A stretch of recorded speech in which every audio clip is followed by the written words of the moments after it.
शहीद हुए हैं उनके ज़रा याद करो कुर्बानी. ಸೈನ್ಯ ಅಂದರೆ ಬರೀ ಕೊಲ್ಲೋದು ಸಾಯೋದು ಅಷ್ಟೇ ಅಲ್ಲ. ಭಾರತೀಯ ಸೈನ್ಯ, ನಾನು ಎಲ್ಲ ನಿಂತ್ಕೊಂಡಾದರೂ ಹೇಳ್ತೀನಿ, ಅದನ್ನು ಪ್ರಪಂಚದ ಅತ್ಯಂತ ಮೌಲಿಕವಾದ ಮತ್ತು ನೈತಿಕವಾದ ಸೈನ್ಯ. ಇಷ್ಟು ಮೊರಾಲಿಟಿ ನೀವೆಲ್ಲೂ ನೋಡೋದಕ್ಕೆ ಸಾಧ್ಯ ಇಲ್ಲ. ಒಬ್ಬ ಮನುಷ್ಯನ ಒಳಗಿರುವಂಥ ಅತ್ಯುತ್ತಮ ಗುಣಗಳನ್ನೆಲ್ಲ ಹೊರಗೆ ತೆಗೆದು ಪ್ರಕಟಿಸುವಂತೆ ಮಾಡುವ ಸಾಮರ್ಥ್ಯ ಭಾರತೀಯ ಸೈನ್ಯಕ್ಕಿದೆ. Best of his personality comes out when he is in Indian defence. ಆತನ ವ್ಯಕ್ತಿತ್ವದಲ್ಲಿರುವ ಅತ್ಯುತ್ತಮ ಅಂಶಗಳನ್ನು ಭಾರತೀಯ ಸೈನ್ಯ ಹೊರಗೆ ತೆಗೆಯುತ್ತೆ. I have seen it. ಭಾರತೀಯ ಸೈನ್ಯ ಅನ್ನುವಂಥದ್ದು ಕೇವಲ ಯುದ್ಧ ಕಾಲದಲ್ಲಿ ಗಡಿ ಕಾಯು, ಶಾಂತಿ ಕಾಲದಲ್ಲಿ ದೇಶದ ಒಳಗೆಯ ಸಮಸ್ಯೆಗಳನ್ನು ಅಡ್ರೆಸ್ ಮಾಡುವಂಥ ಒಂದು ಸಂಸ್ಥೆ ಮಾತ್ರ ಅಲ್ಲ ಭಾರತೀಯ ಸೈನ್ಯ ಅನ್ನುವಂಥದ್ದು. ಭಾರತೀಯ ಸೈನ್ಯ ಒಂದು ಪರ್ಸ್ನಾಲಿಟಿ ಬಿಲ್ಡಿಂಗ್ ಆರ್ಗನೈಸೇಷನ್. ಅದು ಪರ್ಸ್ನಾಲಿಟಿ ಬಿಲ್ಡಿಂಗ್ ಆರ್ಗನೈಸೇಷನ್. ತುಂಬ ಯೋಚನೆ ಮಾಡೋ ಒಂದು ಮಾತನ್ನು ಹೇಳ್ತಾ ಇದ್ದೀನಿ ನಾನು. ಯಾಕಂದರೆ IPS ಅಧಿಕಾರಿ, ಒಬ್ಬ ನ್ಯಾಯಾಧೀಶರಿದ್ದಾರೆ ಈ ವೇದಿಕೆಯ ಮೇಲೆ. ನಾನು ಭಾಳ ಸಣ್ಣವನಿದ್ದೆ.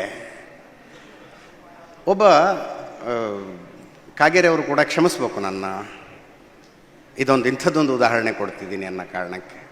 ಒಬ್ಬ ಶಾಸಕರು ಒಬ್ಬ KAS ಅಧಿಕಾರಿಯನ್ನು ಬೈಯೋದನ್ನು ಕಣ್ಣಾರೆ ನೋಡಿದೆ. ನಾನು ಭಾಳ ಚಿಕ್ಕವನಿದ್ದೆ. MLA ಒಬ್ಬರು KAS ಆಫೀಸರ್ನ ಬೈತಾಯಿದ್ರು. ಆ MLA ಅನಕ್ಷರಸ್ಥರು, ಹೆಬ್ಬೆಟ್ಟು. ಅದನ್ನು ನೋಡಿದಾಗ ನನಗನ್ನಿಸ್ತು, ಹೌದು, ವಿದ್ಯೆ ಸರ್ವಶಕ್ತಿಮಾನ, ಹೌದು, ವಿದ್ಯೆ ತಾಕತ್ತಿದೆ ವಿದ್ಯೆಗೆ.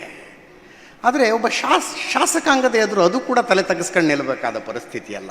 ಅವಾಗ ನಾನೊಂದು ಯೋಚನೆ ಮಾಡಿದೆ, ಜೀವನದಲ್ಲಿ ಯಾವತ್ತೂ ಸರ್ಕಾರಿ ನೌಕರಿ ಒಂದು ಮಾಡೋದಿಲ್ಲ ನಾನು ಅಂತ. ಪ್ರತಿಜ್ಞೆ, ಅದು ಭೀಷ್ಮ ಪ್ರತಿಜ್ಞೆ. ಸರ್ಕಾರಿ ನೌಕರಿಗೊಂದು ಸೇರ್ಕೋಬಾರ್ದು ನಾನು, ಬೇರೆ ಏನಾದ್ರು ಮಾಡೋಣ ಅಂತ. ಆದರೆ ನಾನು SLCಲಿದ್ದೆ, 10th ಸ್ಟ್ಯಾಂಡರ್ಡ್ ಓದ್ತಾ ಇದ್ದೆ. ಕಾರ್ಗಿಲ್ ಯುದ್ಧ,